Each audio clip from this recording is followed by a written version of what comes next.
Newcastle played an incredible game against Manchester City, in the game that many think Newcastle should have came away with a win. In the exciting 3-3 draw, Newcastle took ideas from Real Madrid's games against Manchester City in the UCL last year in order to find a way to beat Manchester City. I did an analysis of this game last season, but if we look, Real Madrid played a similar 4-5-1 system against Manchester City.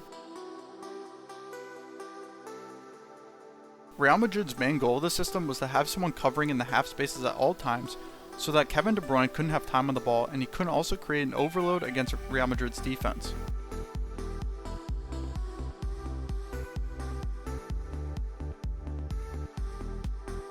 We could see similar things happening in the Newcastle game. Newcastle ran the similar 4-5-1 formation that they had been running for most of the year. When Manchester City were in possession, we saw Willock drop into the half space and guard Gundogan for most of the match. This would help prevent Gundogan creating a 5-4 overload against the Newcastle defense.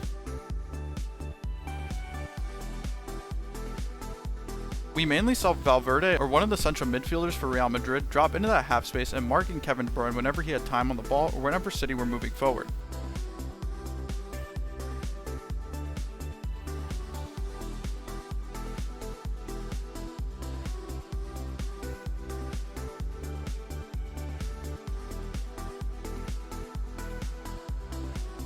And again, we saw Willock drop from midfield and come into that half space to mark Gundogan whenever Man City was in possession to prevent that overload. This is just one example of what happens if Newcastle was getting a little bit lazy and Willock wasn't in that half space to guard Gundogan. Manchester City could easily progress the ball forward and get into a dangerous position.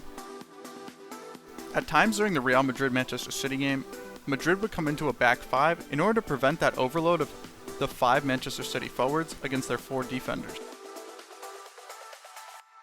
We also saw this in the Newcastle game where at times they would go into a 5-back where one of the midfielders would drop into defense to prevent that overload.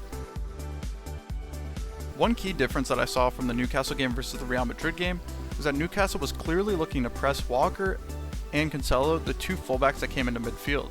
A similarity I saw between Newcastle and Real Madrid was that Newcastle was looking to take advantage of Walker and the left side of the field, just as Real Madrid did during their match, except with Vinicius on the wing.